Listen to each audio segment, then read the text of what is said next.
Halo, hari ini kita akan membahas tentang menyusun laporan hasil observasi. Hal-hal yang akan kita bahas ialah mengenai kaidah kebahasaan teks laporan hasil observasi, struktur teks laporan hasil observasi, menyusun teks laporan hasil observasi, dan kriteria apa saja yang harus ada dalam teks laporan hasil observasi. Sebelumnya, yang akan kita bahas ialah apa sih definisi dari teks laporan hasil observasi? Teks laporan hasil observasi adalah teks yang mengemukakan fakta-fakta yang diperoleh melalui pengamatan. Teks tersebut bertujuan memaparkan informasi atau fakta-fakta mengenai suatu objek tertentu. Objek yang dimaksud ialah keadaan alam, perilaku sosial, kondisi budaya, benda, dan sejenisnya. Dengan teks ini, pembaca memperoleh sejumlah pengetahuan ataupun wawasan, bukan imajinasi. Dengan kata lain, teks laporan hasil observasi adalah teks yang berisi gambaran umum berdasarkan hasil dari mengamati suatu objek. Nah, ciri-ciri teks laporan hasil observasi ini ada berbagai jenis. Yang pertama, bersifat objektif, global, dan universal. Maksudnya, ketika kalian membuat teks laporan hasil observasi, itu adalah laporan yang bersifat umum, tidak bersifat subjektif. Jadi dia tidak mengacu pada satu subjek saja, tapi hal-hal yang sifatnya lebih umum dan lebih mudah diamati dan dipahami oleh masyarakat luas. Yang kedua, objek yang akan dibicarakan atau dibahas ialah objek tunggal. Jadi, kalian tidak boleh membahas segala hal dalam satu bahasan. Misalnya, kalau kalian ingin membahas satu jenis ekor hewan, ya sudah kalian bahas saja satu jenis ekor hewan tersebut, jangan semua jenis hewan. Yang ketiga, ditulis secara lengkap. Yang keempat, ditulis berdasarkan fakta sesuai dengan pengamatan yang telah dilakukan. Artinya, teks ini adalah teks-teks yang sifatnya objektif tadi, jadi dia tidak boleh berdasarkan pendapat pribadi kalian, tapi memang harus ada data dan fakta yang benar. Yang kelima, informasi teks merupakan hasil penelitian terkini yang sudah terbukti kebenarannya. Selanjutnya, fungsi teks laporan hasil observasi. Dalam teks laporan hasil observasi, ada beberapa jenis teks yang faktual. Faktual itu artinya terkini ya. Teks tersebut bertujuan memaparkan informasi atau fakta-fakta mengenai suatu objek tertentu. Objek yang termasuk ialah keadaan alam, perilaku sosial, kondisi budaya, dan sejenisnya. Cara mengumpulkannya bisa berbagai cara. Yang pertama bisa melakukan dengan pengamatan, wawancara, ataupun penelitian lapangan dan laboratorium. Nah, dengan demikian, pembaca dapat memperoleh gambaran umum tentang suatu objek, baik berupa suasana alam, pelaksanaan suatu kegiatan, keberadaan organisasi, ataupun yang lainnya. Untuk struktur teks laporan hasil observasi ada 3 jenis nih. Yang pertama, definisi umum. Definisi umum itu maksudnya adalah menjelaskan objek yang diobservasi, baik itu tentang karakteristik, keberadaan, kebiasaan pengelompokan, dan berbagai aspek lainnya. Contohnya, makhluk hidup di muka bumi ini dapat dikelompokkan atas persamaan dan perbedaannya, baik itu berdasarkan kehidupan, kebiasaan, dan karakteristik umum lainnya. Yang kedua adalah deskripsi bagian. Deskripsi bagian itu artinya menjelaskan aspek-aspek tertentu dari objek yang diobservasi. Misalnya, semua makhluk hidup di dunia ini dapat diklasifikasikan menjadi 2 kelompok, yaitu benda hidup dan benda mati. Nah, yang pertama misalnya disebut dengan makhluk hidup itu kenapa? Karena ada ciri-cirinya. Apa aja sih ciri-cirinya?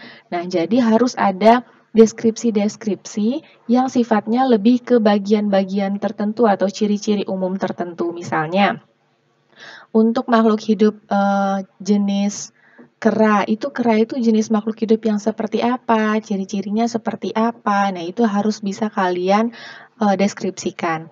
Yang ketiga adalah deskripsi manfaat. Deskripsi manfaat ini menjelaskan kegunaan dari paparan tema yang dinyatakan sebelumnya.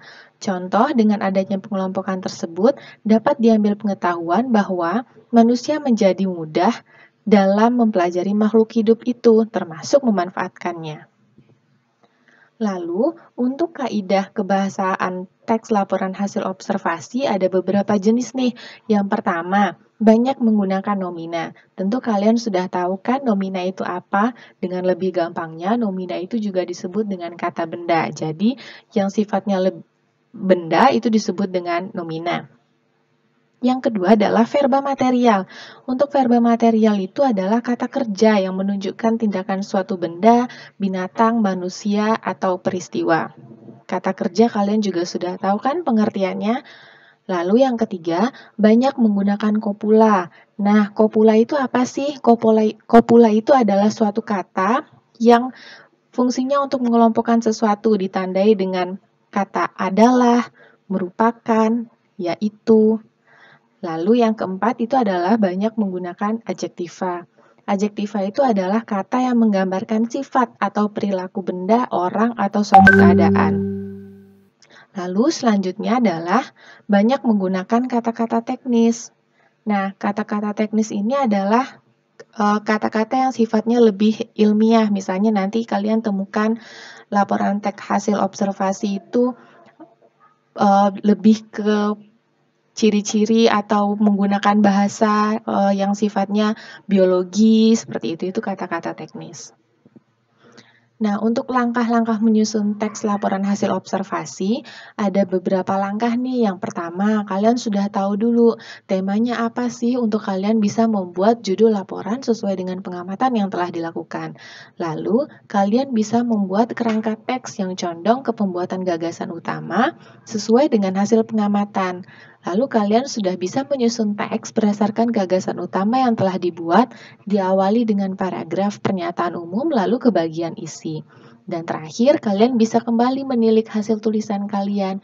Jika ada kalimat yang janggal atau salah, segera perbaiki ya kalimatnya.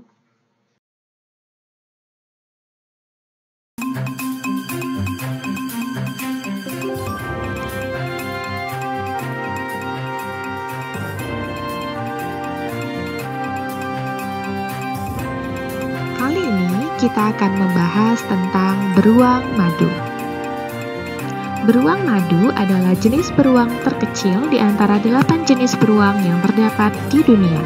Beruang madu atau Helarctos malaenus termasuk familia Ursidae dan merupakan jenis paling kecil dari ke-8 jenis beruang yang ada di dunia.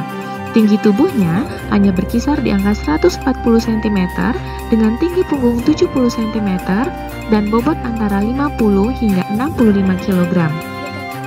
Secara etimologis, Helarctos berasal dari bahasa Yunani yaitu hela yang berarti matahari dan arto yang berarti beluang, hingga Helarctos berarti sunbear atau beruang matahari.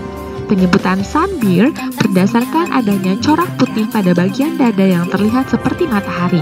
Terdapat beberapa nama populer untuk beruang madu, yaitu Malayan sunbear, Malayan bear, Malay bear, dan sunbear.